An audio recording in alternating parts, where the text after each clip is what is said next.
টানা 6 দিন যাবৎ জলমগ্ন হয়ে রয়েছে পাঁশকুড়ার বিস্তীর্ণ এলাকা। কাঁসাই নদীর জলে প্লাবিত হয়েছে গ্রামের পর গ্রাম। বানের জলে জলবন্দী পাঁশকুড়া ব্লক এবং পৌরসভা এলাকার কয়েক হাজার মানুষ। যদিও এলাকায় জল কমলেও পুরোপুরি জল কমতে এখনো বেশ কয়েকদিন সময় লাগবে।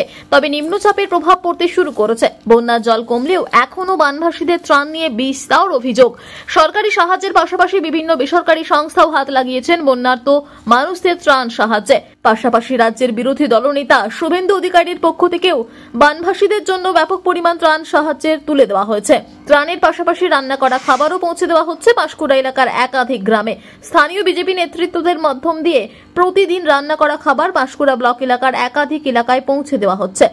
এছাড়াও বিলি হচ্ছে ত্রিপল ও শুকনো খাবার। ত্রাণ পেয়ে খুশি দুর্গত মানুষগুলি। বাঁকুড়াতে তো 6টা অঞ্চল, বারবার বলা হচ্ছে 6টা অঞ্চল বিস্তীর্ণ এরিয়া জুড়ে জলমগ্ন আছে। আজকে আমরা যেখানে উপস্থিত হয়েছি সেটি পাঁশকুড়া বিধানসভার চৈতন্যপুর 1 নম্বর এবং 2 নম্বর 2 অঞ্চলের সংযোগস্থল। তো আপনারা দেখতে পাচ্ছেন কিভাবে মানুষ বিপদের মধ্যে আছে। এখানে মানুষের অভিযোগ আছে যে কিছু মানুষ পেয়েছে, সেটা রং দেখে কিছু মানুষ পেয়েছে, কিন্তু বন্যা হয়েছে যে সেটা চৈতন্যপুর 1 নম্বর 2 নম্বর অঞ্চলের সমস্ত লোক ডুবে আছে। আর সেখানে অভিযোগ আছে যে কিছু মানুষ পেয়েছে। সেই কিছু মানুষ কারা নিশ্চয়ই আমাকে নতুন করে বলতে হবে না।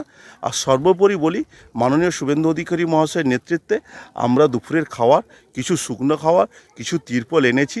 আমাদের ব্যক্তিগত পয়সা দিয়ে হয়েছে, মাননীয় শুভেন্দু অধিকারী মহাশয় আমাদেরকে সাহায্য করেছে। আমরা ব্যক্তিগতভাবে কিছু মানুষকে সাহায্য করে দিচ্ছি। আজকে আমাদের অ্যাকচুয়ালি 4000 লোকের খাওয়া দাওয়ার ব্যবস্থা করা হয়েছে। এখানে এসছে 2000 লোকের, প্রতাপপুর 1-এর 2000 লোকের খাওয়ার ব্যবস্থা আছে, প্লাস আমাদের 6 নম্বর ওয়ার্ডে প্রায় 1000 লোকের খাওয়া দাওয়ার ব্যবস্থা হয়েছে।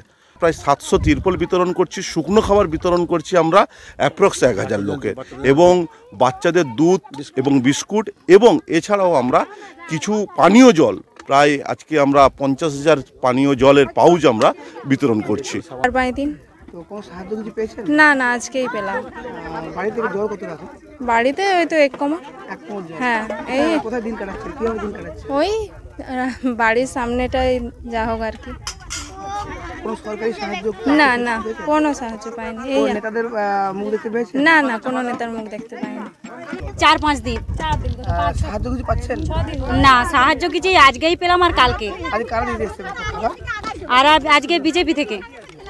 এখানে কত মানুষ জলবন্দী আছে? এখানে 2000 হয়ে যাবে, বেশি হবে আরো। মানে এখন একটু জল কমেছে?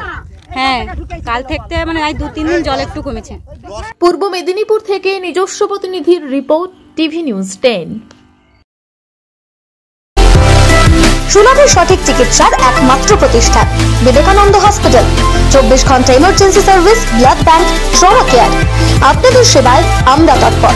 গুণমান ও পরিষেবায় দুর্গাপুর বিধাননগরের ডক্টর জাকির হোসেন এভিনিউর বিবেকানন্দ হসপিটাল শিল্পাঞ্চলের মানুষের মন জয় করেছে।